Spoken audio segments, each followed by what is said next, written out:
नमस्कार। कभी सोचा है कि घर में इस्तेमाल होने वाला आटा, बिस्कुट और साबुन बनाने वाली कंपनी की शुरुआत सिगरेट से हुई थी? आज हम एक ऐसे ही चौंका देने वाले साम्राज्य की कहानी समझने वाले हैं, आईटीसी लिमिटेड। लेकिन सवाल यह है कि एक कंपनी जो दशकों तक सिर्फ एक ही चीज के लिए जानी जाती थी, वो आज भारतीय घरों में हर जगह कैसे पहुंच गई? मतलब किचन से लेके बाथरूम तक। आशीर्वाद आटा, सनफीस्ट बिस्किट, सैवलॉन साबुन, ये सब ब्रांड्स तो घर घर में पहचाने जाते हैं। पर क्या कभी सोचा है कि इन सब का, और हाँ, क्लासिक सिगरेट्स का भी मालिक एक ही है? जी हाँ, ये सब आईटीसी के हैं। है ना कमाल की बात? तो इस पूरी कहानी को समझने के लिए हमें थोड़ा पीछे चलना होगा, एकदम शुरुआत में। चलिए देखते हैं कि ये सब शुरू हुआ कैसे। बात है साल 1910 की। तब इसका नाम आईटीसी नहीं बल्कि imperial tobacco company of India हुआ करता था। इसे ब्रिटिश अमेरिकन टोबैको ने कलकत्ता में शुरू किया और जैसा कि नाम से ही जाहिर है, इसका एक ही काम था, सिगरेट बनाना और बेचना।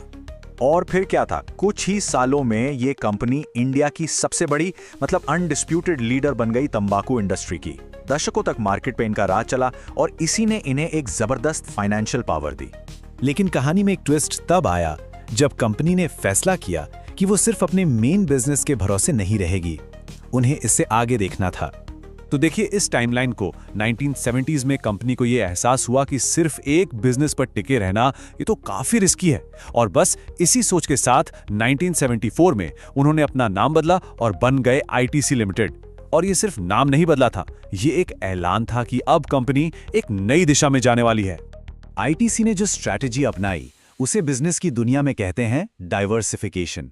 मतलब एकदम सिंपल है, अपने कारोबार को अलग अलग सेक्टर्स में फैला दो, ताकि अगर एक बिजनेस में कभी उतार चढ़ाव आए तो दूसरा उसे सहारा दे सके, उसे संभाल ले। तो सवाल ये उठता है कि आईटीसी ने इस स्ट्रैटेजी को असल में लागू कैसे किया।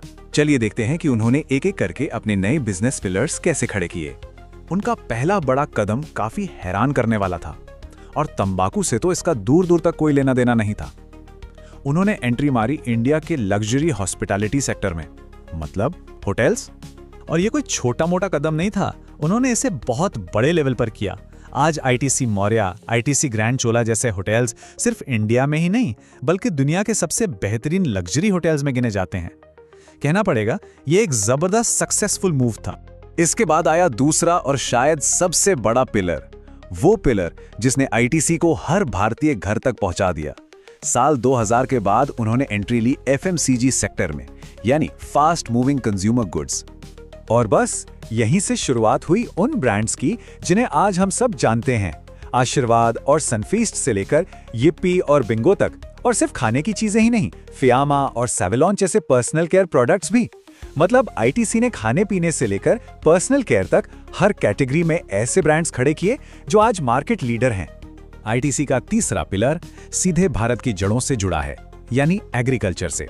और उन्होंने सिर्फ किसानों से सामान नहीं खरीदा बल्कि उन्हें एम्पावर करने, उन्हें मजबूत बनाने का भी काम किया। और इसका सबसे बड़ा एग्जाम्पल है उनका ई-चौपाल इनिशिएटिव। ये एक तरह की डिजिटल क्रांति थी जिसने किसानों को सीधा मार्केट से जोड़ दिया।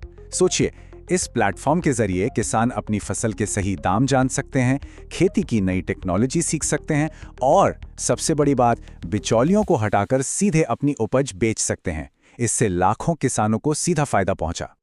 लेकिन रुकिए, कहानी यहीं खत्म नहीं होती। अपने इन मेन बिजनेस के अलावा आईटीसी ने पेपर और पैकेजिंग में भी अपनी जबरदस्त पकड़ बनाई। और तो और आईटीसी इन्फोटेक के जरिए तो उन्होंने टेक्नोलॉजी की दुनिया में भी एंट्री मार ली। ये दिखाता है कि उनका ये साम्राज्य कितना बड़ा और कितना फैला हुआ है। तो अब चलिए जरा एक स्टेप पीछे लेते हैं और समझते हैं कि ये मल्टी बिजनेस वाली स्ट्रैटेजी आखिर इतनी कामयाब है क्यों। देखिए, ये समझना बहुत सिंपल है। आईटीसी की कामयाबी का राज इसे बैलेंस में छिपा है। अगर किसी वजह से एक बिजनेस थोड़ा धीमा पड़ता भी है तो दूसरे बिजनेस कंपनी को संभाल लेते हैं, सहारा देते हैं, और इसी वजह से कंपनी की ग्रोथ लगातार बनी रहती है। और आगे का रास्ता भी आईटीसी के लिए एकदम क्लियर है। अब उनका मेन फोकस एफएमसीजी, फूड और डिजिटल बिजनेस पर है। उनका टारगेट है कि आने वाले टाइम में यही नए सेक्टर्स कंपनी के लिए रेवेन्यू का सबसे बड़ा जरिया बने और वो अपनी तंबाकू वाली पहचान से भी आगे निकल जाएं। तो आखिर में आईटीसी की कहानी से सबसे बड़ी सीख क्या मिलती है? यही कि 1910 की एक तंबाकू कंपनी से आज एक मल्टी बिजनेस एम्पायर तक का सफर ये साबित करता है कि अगर लंबे समय तक सफल रहना है तो वक्त के साथ बदलना बहुत जरूरी है।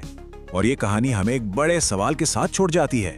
तंबाकू से लेकर टेक्नोलॉजी तक इतने सारे सेक्टर्स में अपनी पहचान बनाने के बाद आईटीसी अब आगे क्या करने वाला है? अगला कौन सा मैदान होगा जिसे वो जीतने की तैयारी कर रहा होगा?